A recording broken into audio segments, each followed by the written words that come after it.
Hello again, everybody. This is James Bartley, and you're listening to the Cosmic Switchboard Show. Today, our very special guest is Sherry Swiney.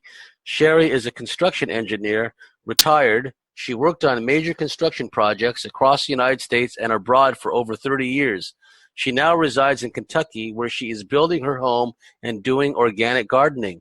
Sherry is an advocate for growing your own food, staying away from big pharmaceutical medicine for good health, avoiding GMOs and conventionally grown foods laden with pesticides, and unplugging from today's political system to be as self-sufficient as possible. Sherry advises to start where you are with what you've got and what you can do, but start now.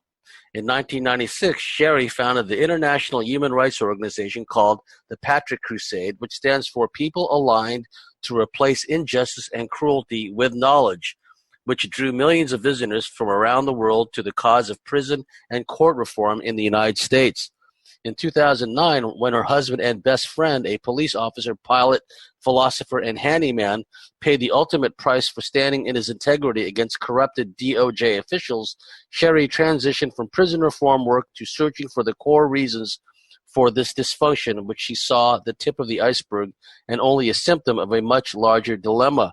This transition is explained in the About section of her website, keyholejourney.com.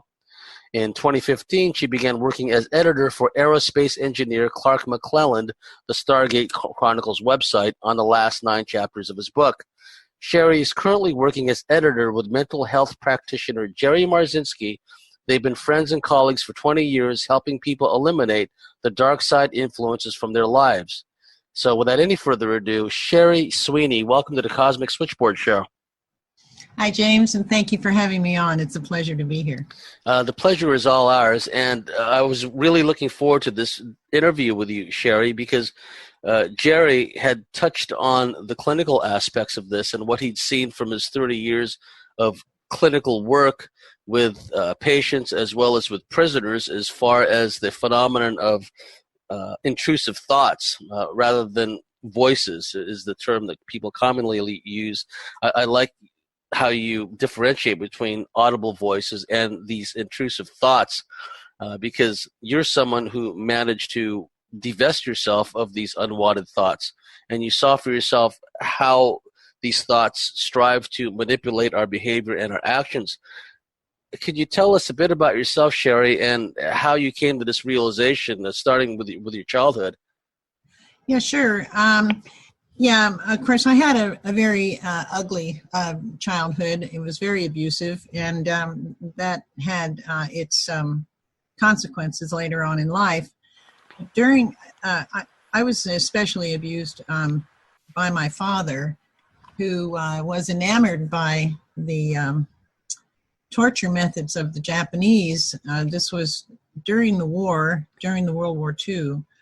It was just ending. And so he spent a lot of time studying that, and he wanted me to help him out. And I, little kid likes her dad, and I said, sure. Well, I didn't know that this was going to be me being the guinea pig for these torture sessions. And so, he put on his white lab coat and his clipboard and did all of these tests. Well, I won't go into the details of what those tests were because they're not something I really want to relive. But during the sessions, I accidentally learned how to leave my body. So, I spent a lot of time out of body while these sessions were going on.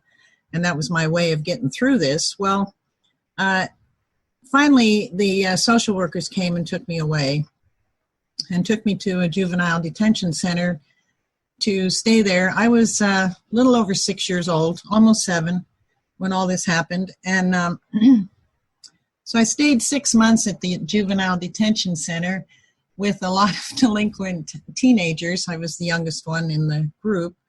So I got picked on a lot and blamed for everything, of course. And the warden there actually put me in solitary confinement for 2 weeks.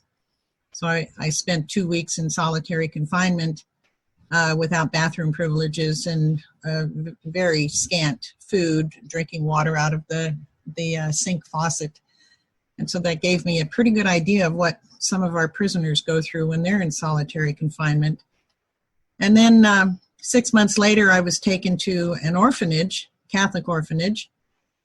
And as I was driving up or I wasn't driving, but as I was going up to the entrance there, beautiful, beautiful grounds. And I thought I was in heaven. I mean, this was wonderful. Well, the Catholic orphanages have a really good front. They're really gorgeous. The nuns there are like the flying nuns with the wings on the top of their heads. And I think they call them the Sisters of Charity. Anyway, so I was put into a group of girls that was around my age. And we were all given assignments to help the younger girls. There was 500 girls there. Do certain tasks. And one of the first things that I was assigned to do was to give this little 3-year-old girl a bath. And so I filled up the tub with hot water, and I was getting ready to put some cold water in to get it warm. And this intrusive thought came into my head. It was really all of a sudden, and it was nothing I was thinking of. And the thought was saying things like, just go ahead and put her in the hot water. Don't turn the cold water on. She'll be fine. Just go ahead and put her in. Just do it, do it, do it. And I almost did. I started to lower her down. Her toe touched the hot water. It was just pure hot. And she let out a scream. And I pulled her out and grabbed her. And I cried and she cried. And then out of defiance, I felt like I was just being defiant. And I turned on the cold water.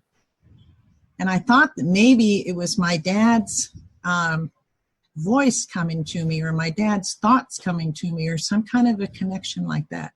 It was awful. And it made me think about, this is something he would do. And it made me think of some of the other stuff that he had done that was really, really torturous. So what I was aware of after that was that these thoughts didn't belong to me. They came from somewhere. I just didn't know what that was all about. And it went on like that all through my growing up years. So, it was just pretty confusing times. I didn't start doing any research on this until I was old enough to do some research on my own. And I had no idea what was going on. So my first attempt at finding out what was happening to me was to read about the brain. How did the brain work? What was that? And that was really interesting stuff, but it was all academic, and it didn't really tell me anything at all. It didn't tell me about mind manipulation. It didn't tell me about mind control. It didn't tell me about any of that stuff. So I was lost, and I really didn't know where to go from there. And so one day I was in a bookstore and just looking around for books to read to find out something that would help me figure out what was happening.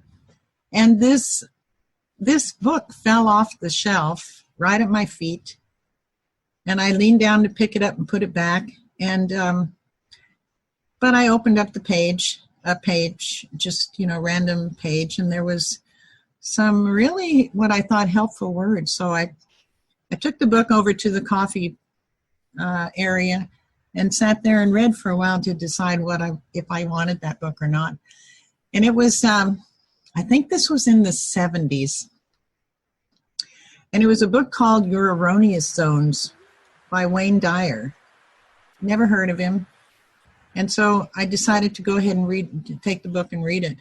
I read that book, and I can't remember everything that was in there, but I do remember one phrase that was in there that turned my life around. And it was saying that you can have control over what you're thinking. You do have a choice over what you're thinking, and nobody can make you think or feel any way that you don't want to feel. And as weird as it sounds, I didn't know that. I didn't know I had choice. So that kind of is what got me started on this track.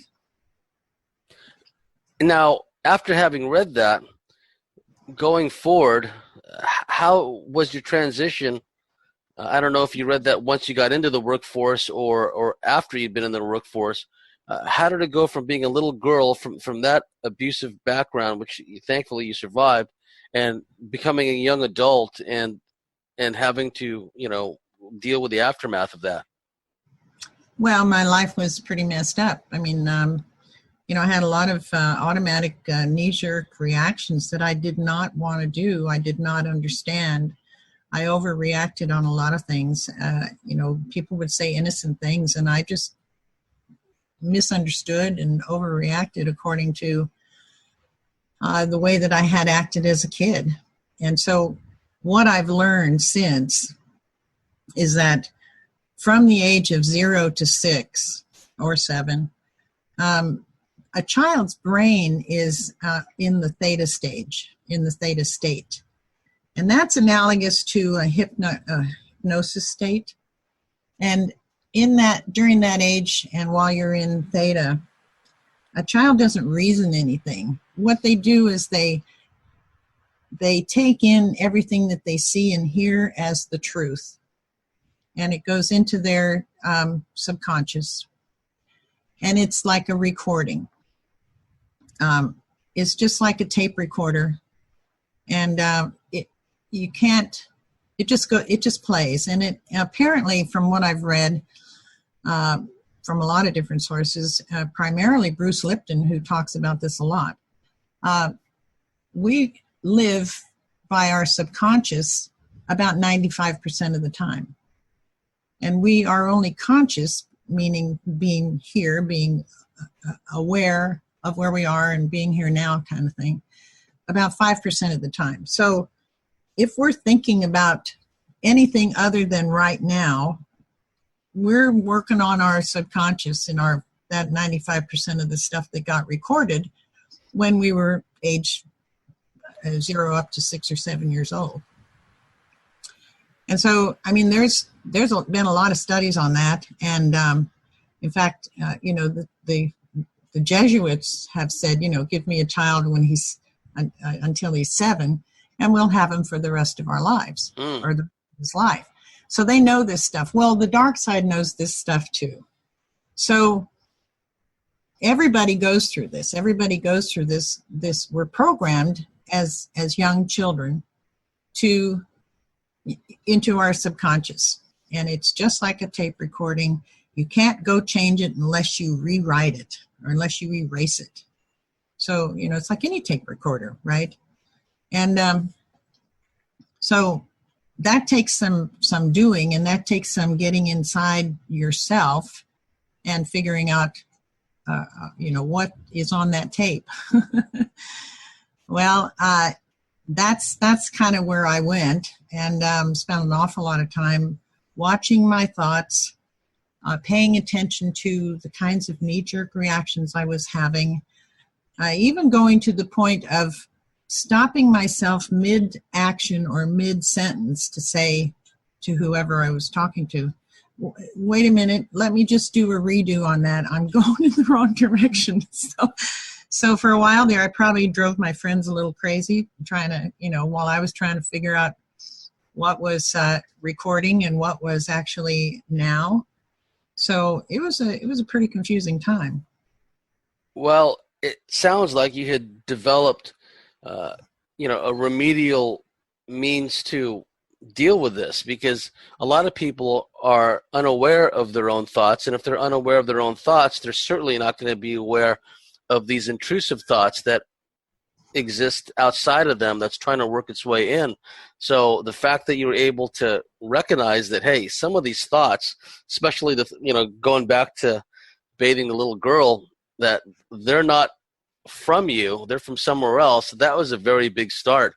Now, as you got older, were there times when these intrusive thoughts, say when you were well into your career, would they come up if say you had a decision-making part of some of the corporations and companies you were with?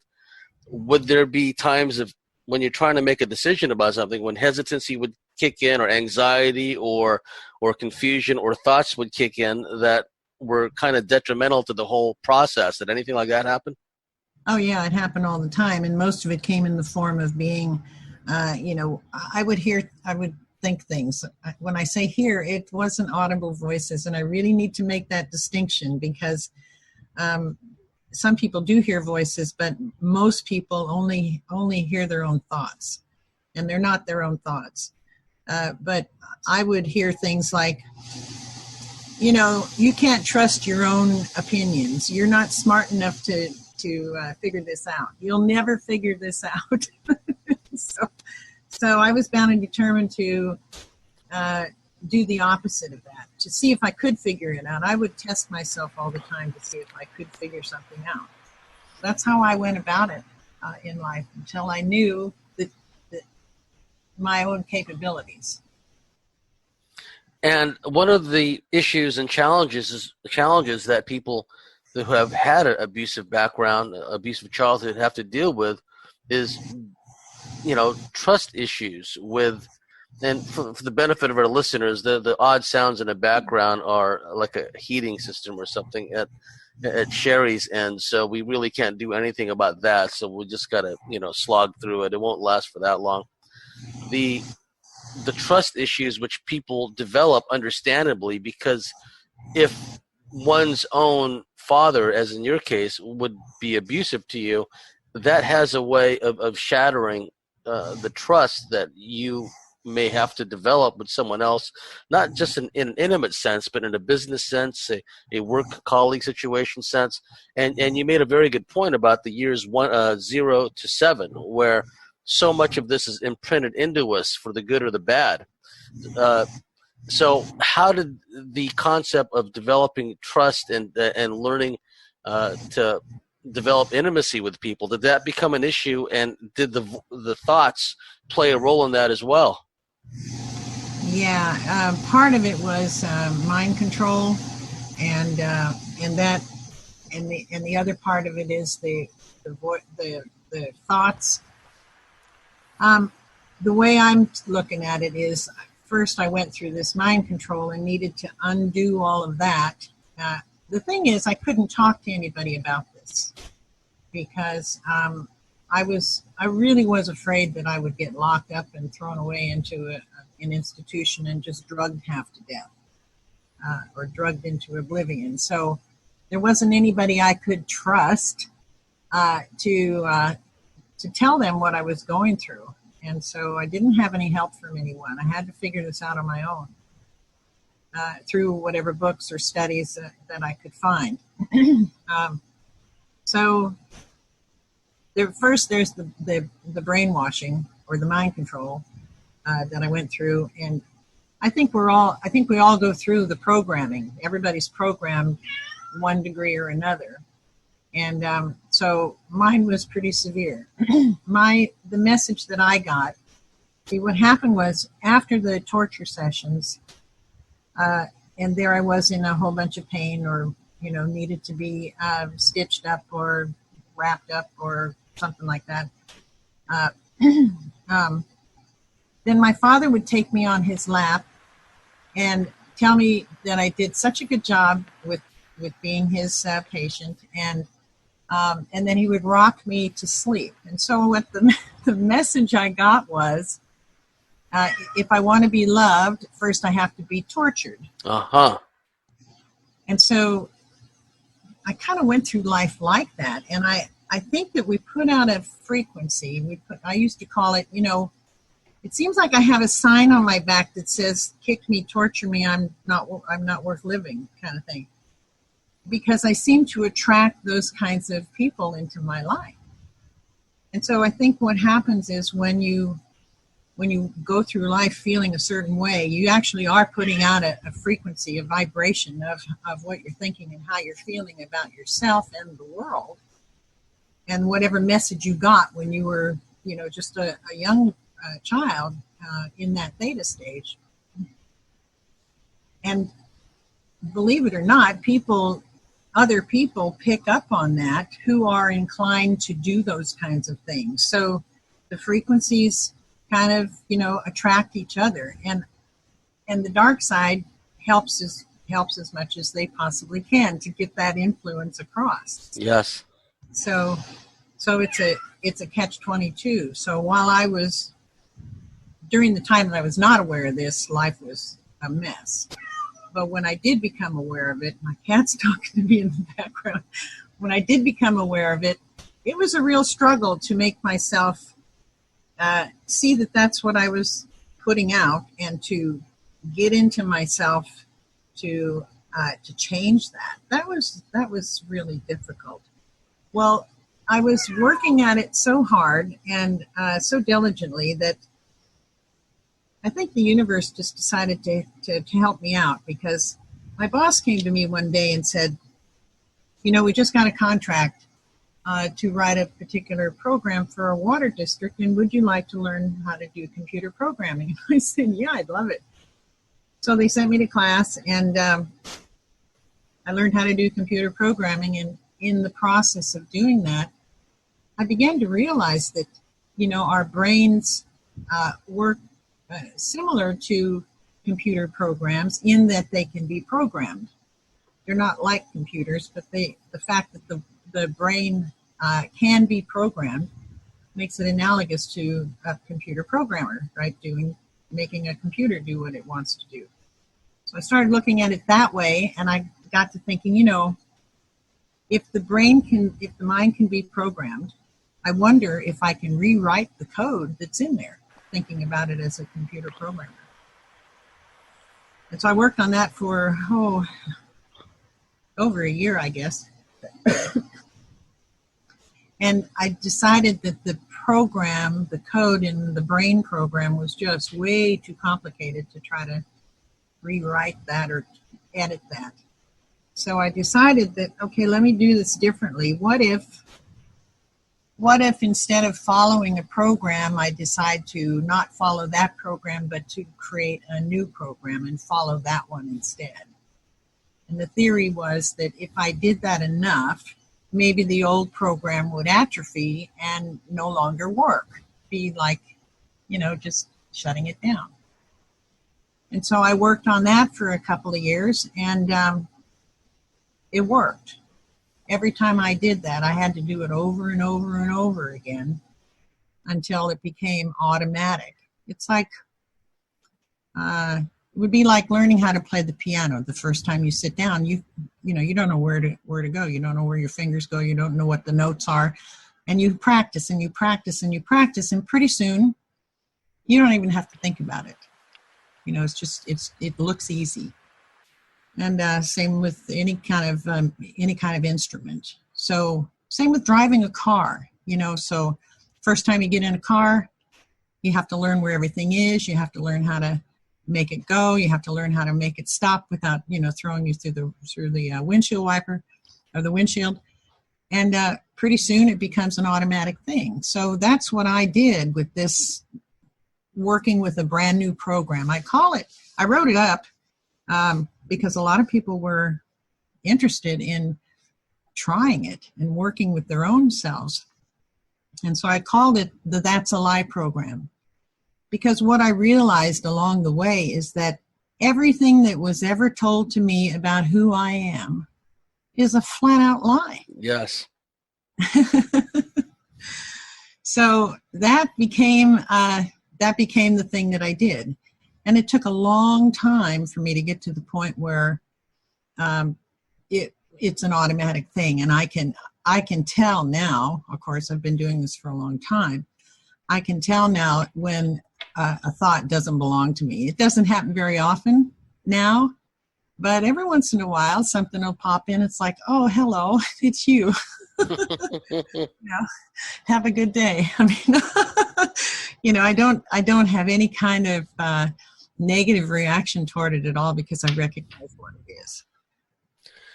That's where I'm hoping everybody can get to at some point. Well, necessity is the mother of invention, and it's really neat how you intuitively picked up on this. I mean, you had the practical demonstration of how computers work as far as programming is concerned, and then you just translated that into, well, I can reprogram my mind, I can reprogram my brain. Could you give us examples of when you first applied this, and how, what effect you got, and how you started building on your success? Yeah, the first time when the first thing that I did was, okay, so I'm going to reprogram my brain. I'm going to try a new program. And everything I came up with was really complicated, and I knew I needed to have something that I could remember while I'm in the midst of being attacked by these intrusive thoughts. Because when that's happening to you, first you have to know that that's happening. That's one big, huge step. And then when you do know that that's happening, you have to remember the thing that you have to do to make it stop and make it change, right? And so reprogramming your mind can be a very complicated thing. So when I realized that everything I'd been told about who I am is a flat out lie, I decided to keep it short, keep it real short, and just say that's a lie. And so I started doing that when I would, get these knee-jerk reaction things that I did, or when I'd start overreacting to something, I would just say, stop, that's a lie. I'm doing this. I'm not doing this anymore. I'm doing this. And I would think of something else. And so I had to develop things to think about. And it can be anything. It has to be simple in the beginning. It has to be simple all the way through for it to work really well and quickly. You just have to remember. That's the key, is remembering. Because when you're in the midst of being attacked, you can't remember squat. You're involved in it. You're embroiled in it. This horrible thing is happening to you. These crazy thoughts are going through your head, and you don't know how to stop it. You can even say things like, "Stop it! I don't want that." Well, that doesn't work. But what does work is say, "That's a lie," and start thinking of something else. And it can be anything else. It can be a sunrise. It can be a rose. It can be the love of your dog or your cat, or it can be, listening to some music that you like. It can be taking a walk and looking at nature, and just anytime that foreign thought comes in, just keep on saying it. That's a lie. That's a lie. That's a lie. When you believe that that's a lie, everything changes. But until you actually know that it's a lie, you just have to keep doing it. Does that make sense? Absolutely, it does. And how persistent were these intrusive thoughts once you embarked on this program of self-program of changing the programming, so to speak? Yeah, it's very, it gets worse. It really gets worse because now that I know what these are, and I know that these are what I call dark side entities, at the time when I first started, I didn't know that that's what they were. But now that I know that, I can understand why, they would attack even more than before. When you start doing this program, you just have to keep plowing through. And that's because you're getting ready to cut off their food supply. Because when we're in a negative state of any kind, whether it's feeling insecure, whether it's anger, whether it's fear, whether it's any kind of anxiety, or even when you're in pain, there's a frequency that goes out. It's a negative frequency. These can be measured in the lab now. We have the equipment to do that. So this frequency goes out, and these beings, they're frequency beings, and the negative is their food. So they don't like the positive energy. They don't like the love energy. They don't like the compassion, energy. But they do enjoy the negative energy. So it doesn't really matter what words you're saying. It's what you're feeling that makes all the difference into what frequency you're putting out. And they know that. So as you start to get into this That's a Lie program to reprogram your brain and use a different part of your brain until it all connects and works automatically, you will get attacked even more than before. You just have to plow through it. And it's not fun, but you just have to be determined. How would did they try anything new on you? Did they try to do things like to make you crash your car, or did they give you bad dreams of crashing cars, or put you in like nighttime dream scenarios where somehow they hacked your dreams, or did it intensify to that level, or was it mostly at a conscious level where the thoughts became more intrusive?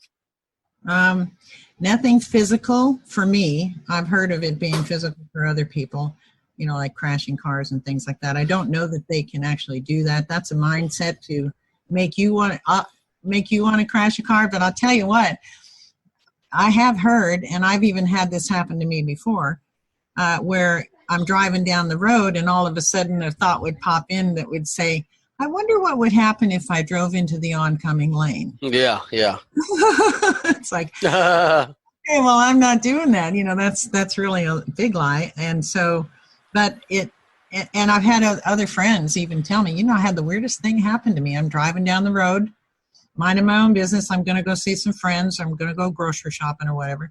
And all of a sudden I got this thought, you know, wonder what would happen if I drove into the oncoming lane. And I'm wondering, well, where the heck did that come from? So they do that, and it depends on if a person really wants to listen to them or they think they have no control. Maybe that could cause a car crash. I don't know. But yeah, they're like, what I've observed is that they're more like robots, programmed robots than anything else. They don't seem to have any capacity for originality or creativity in thoughts. So they keep doing the same thing over and over again. So when they beef up their attacks, they just do the same thing that used to work on you, but more frequently and more intensively. So yeah, they can get into your dreams. They do get into your dreams, and you have to, you know, if you dream something that is, when you wake up, you know whether it's been one of those kinds of dreams where they've infiltrated your dream. And as you keep going along, you get to the point of where you recognize that, and I think they call that lucid dreaming, but I'm not sure. But you recognize that in the dream, and so you may see things going on that you decide that's, you know, that's something I'm not going to be afraid of because it's a lie. Did you have a point where you realized that, you know, I'm starting to get the upper hand over these beings, where, you know, the intensity of the attacks, the frequency of the attacks were starting to back off? And do you remember that moment? Well, I don't. Yeah, actually, I do remember a particular moment. This is probably, it's over 20 years ago. And I call it my leap of faith day or night. And I was in my apartment by myself, and all kinds of things were you know, going on. I was being attacked royally and, you know, mentally and emotionally, and trying to get to this that's a lie thing going on, and it was really being difficult.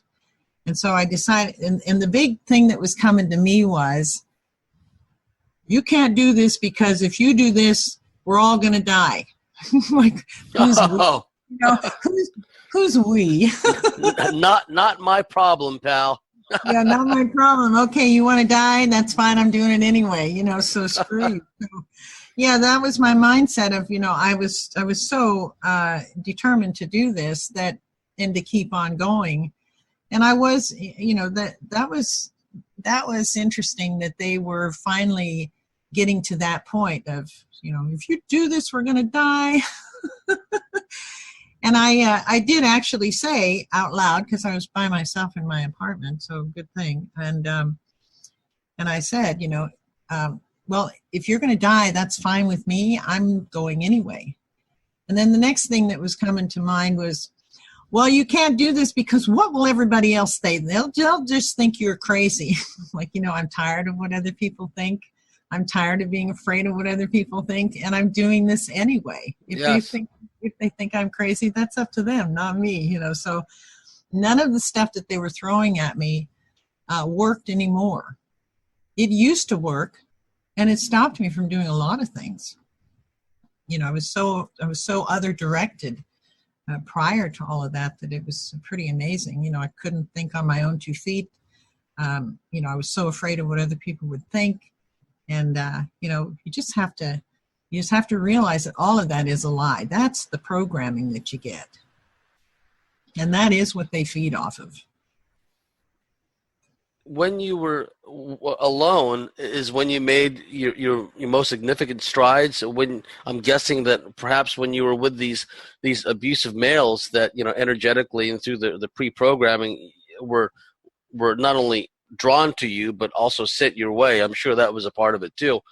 I'm sure that when you were around these controlling abusive men that perhaps, you know, the intrusive thoughts intensified, I'm guessing, and it would have made it that much more difficult to implement your That's a Lie program.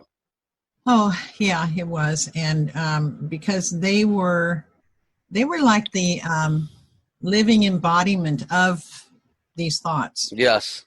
They would end up saying things out loud that used to pop into my head. And when I finally started noticing that, it's like, wait a minute.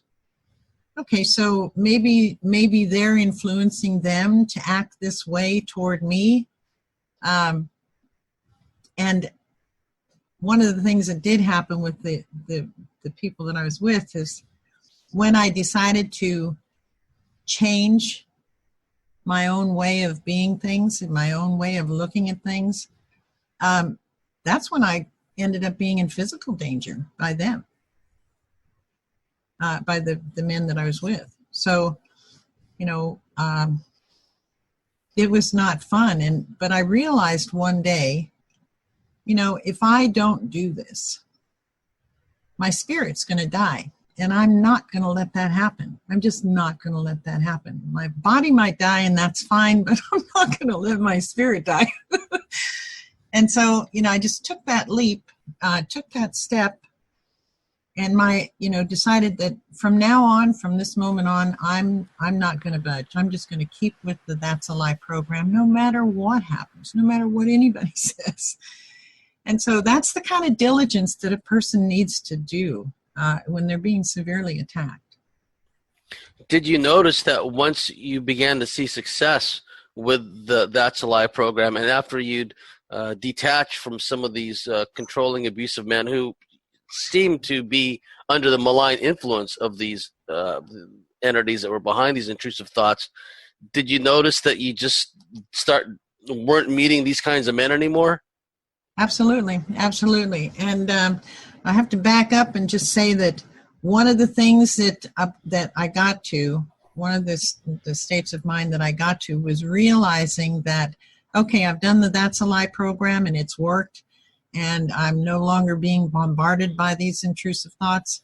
And now when these intrusive thoughts come, I need to send them a love energy. Not that I love them like a romantic love, or not that I approve of what they're doing, but it's more like a cosmic love. Mm-hmm. It's a frequency.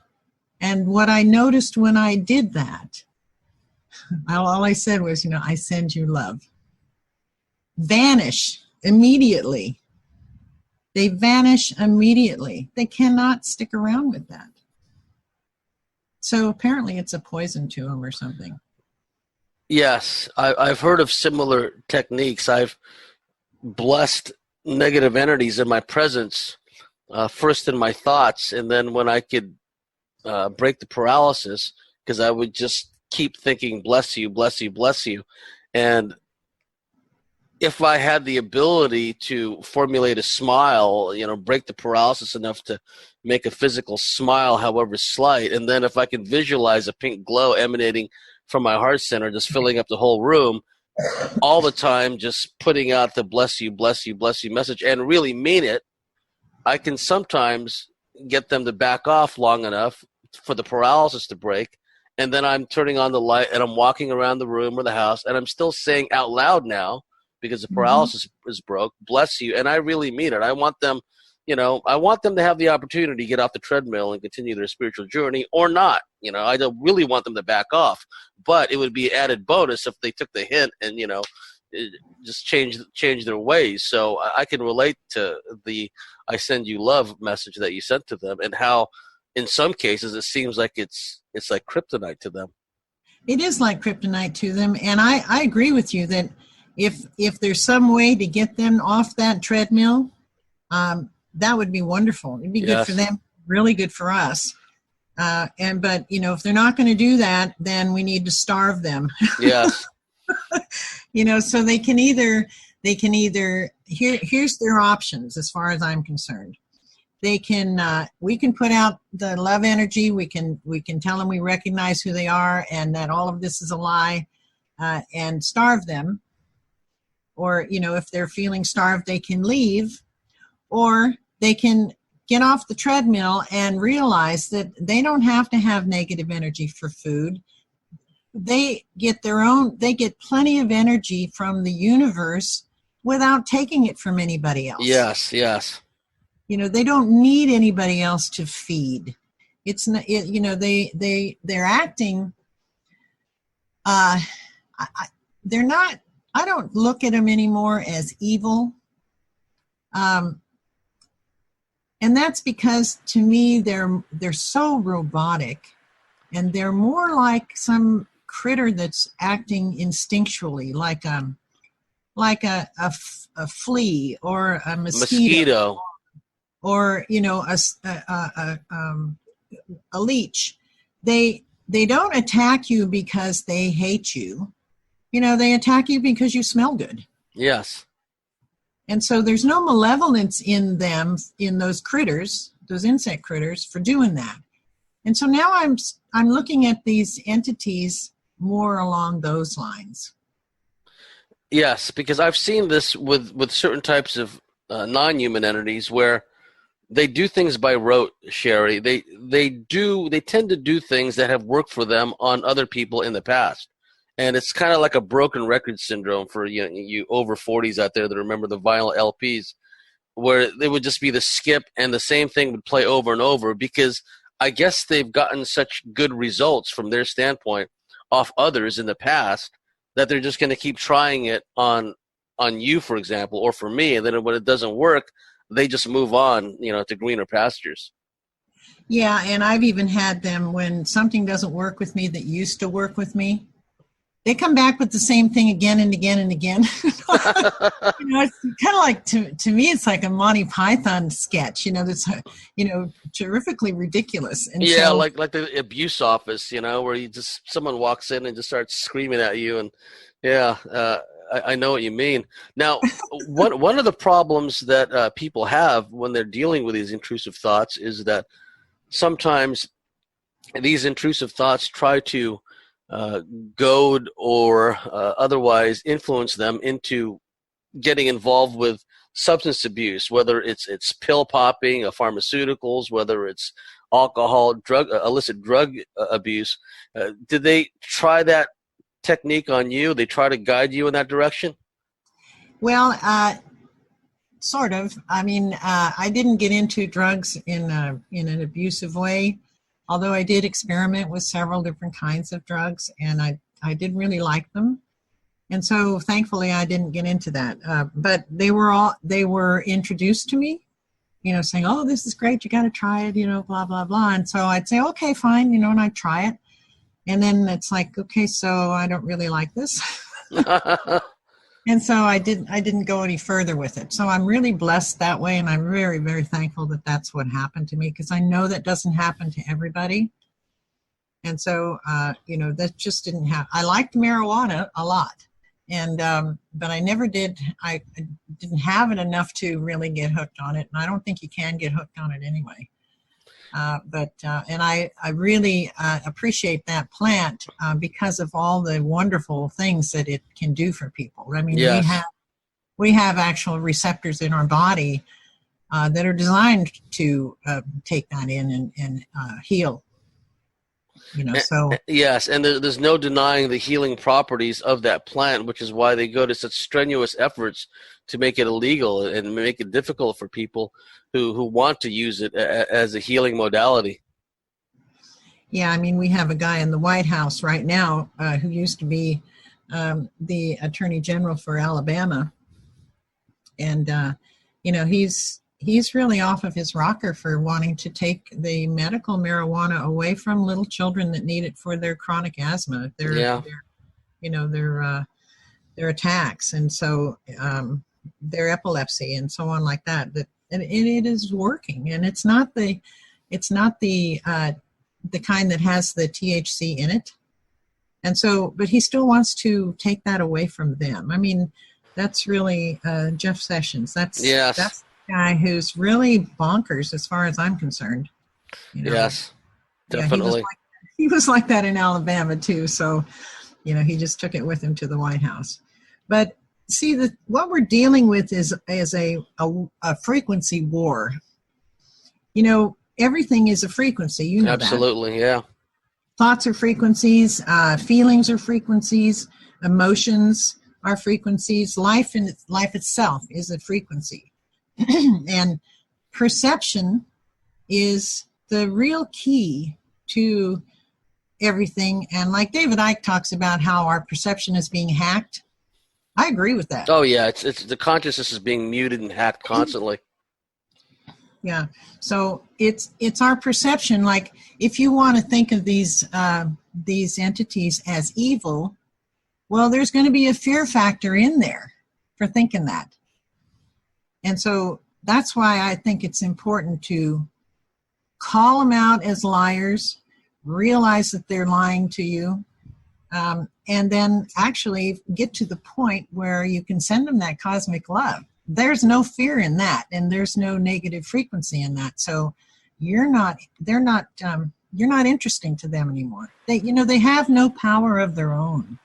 The only power they have is the power that they get from us. But they have to trick us into doing that. And that's another thing I want to get into later on is we are such powerful beings. And we've been programmed to not even know that. And there's more and more people realizing that, which I think is wonderful. Well, please get into that right now, because I'd like to hear that. Yeah, well, we are such powerful beings. We've been programmed to not realize this at all. I mean, back in the 1940s, when scientists realized, for example, that just observing a lab test changes the results, right? Yes. So that was one of the most powerful things about humans. Just observing something changes the characteristic of the outcome. Well, how powerful is that? And they wanted to hide that from people. There was no way that was going to be big headline news, because we've got a planet full of gatekeepers here that are doing everything they can to keep us from knowing this stuff. Yeah, and just to interject for a second, it's why they created the term placebo, because in these clinical trials, people were literally healing themselves off sugar capsules, and they didn't want that to get out, so they came up with something that deliberately obfuscate the fact that we are self-healers by calling it the placebo effect. Yes, and even the ancient documents, even the Christian Bible talks about how I don't remember the exact words of one of the phrases, but it's something like, look at things that are not as though they are, and they'll come to pass. Then they will be. So there's a lot of people out there now talking about how, I'll believe it when I see it. It should be I'll see it when I believe it. Yes. So that's another indication of just how powerful we are as human beings. And so the way I'm seeing this is now, if we're that powerful, it's no wonder that they're having to throw all this stuff at us. They have to have planet has to be poisoned. We have to go to war. We have to program everybody to not know who they are. We have to poison their food. We have to poison their water. We have to tell them that if they're getting intrusive thoughts or they're hearing voices, that they're crazy. We have to drug them. We have to come up with all these religious dogmas. We have to do everything we can to keep them in this box so that they won't find out just how powerful they really are. Because if they ever did, we're out of business. Yeah, it would be game over. And it just shows the scale and the depth of their efforts means that at some level they must be terrified of us. Well, I think they are. And the people who don't realize this, they're going along with the program. They're thinking that it's real. They're thinking that they are what their life is, and that's all there is. They scientists are a good one for that. If they're in the material world, hook, line, and sinker, and thank goodness that more and more scientists are starting to come out of that, because they're realizing, science only goes so far. And when you get to the end of that, where do you go? Do you just stop and say, okay, we're done? Science is finished? No. You have to keep going on to the unseen world. And when you get into that unseen world and you really start to get into it, you realize that, in the first place, our eyes, our physical eyes, only see a teeny tiny percentage of reality. Absolutely. There's so much more reality out there that we don't see.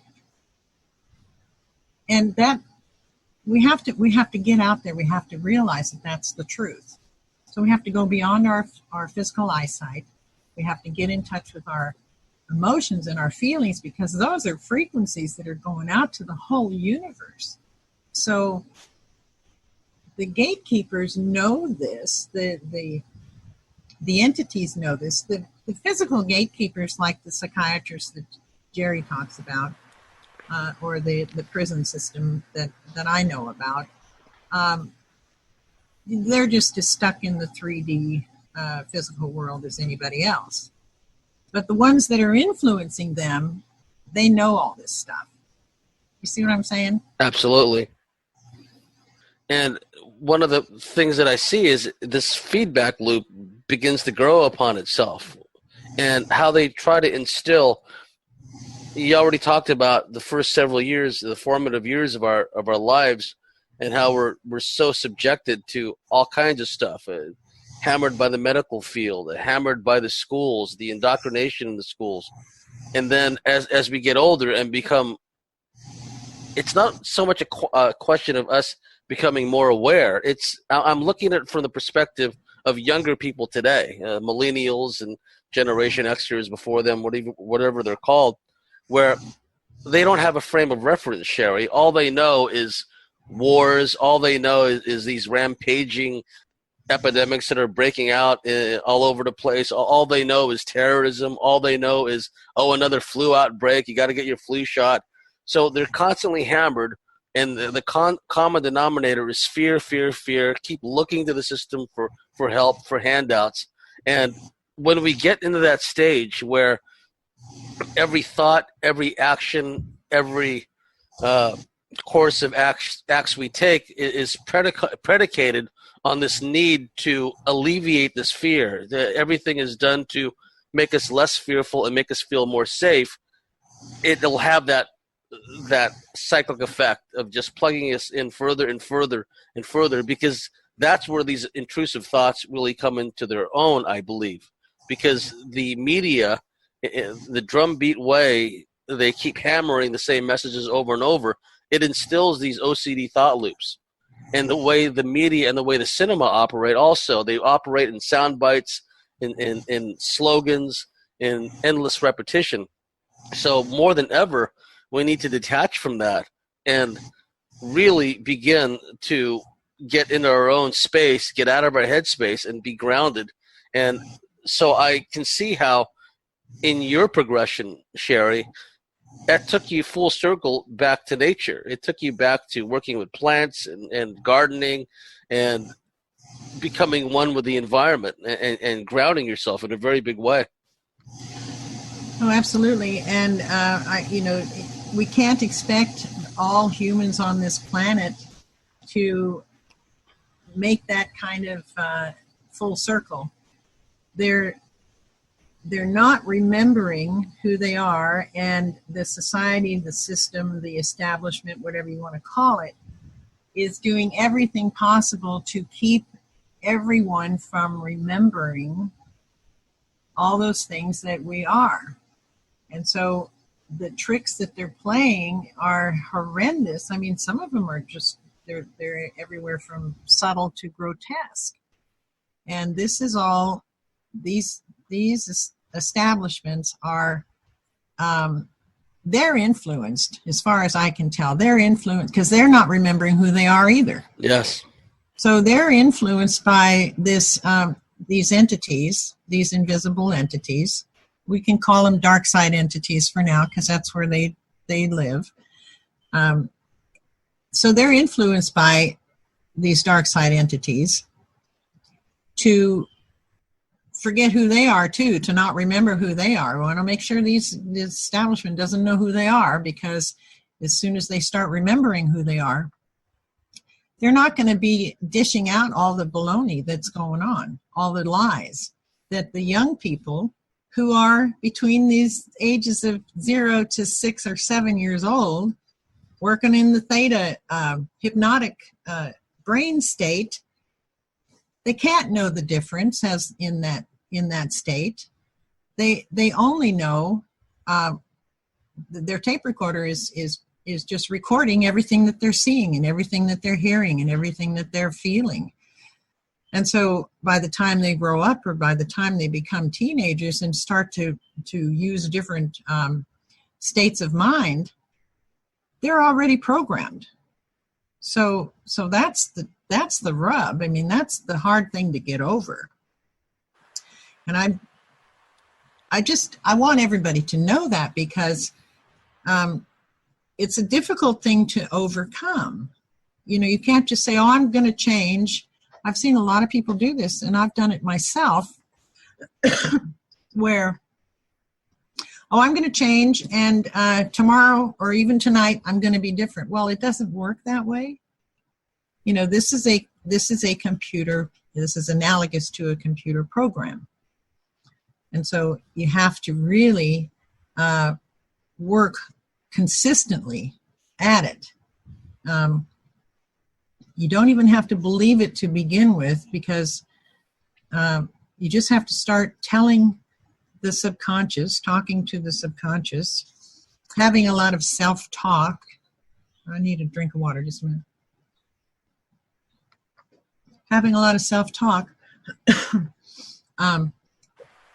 to convince that program that what it's playing is not true.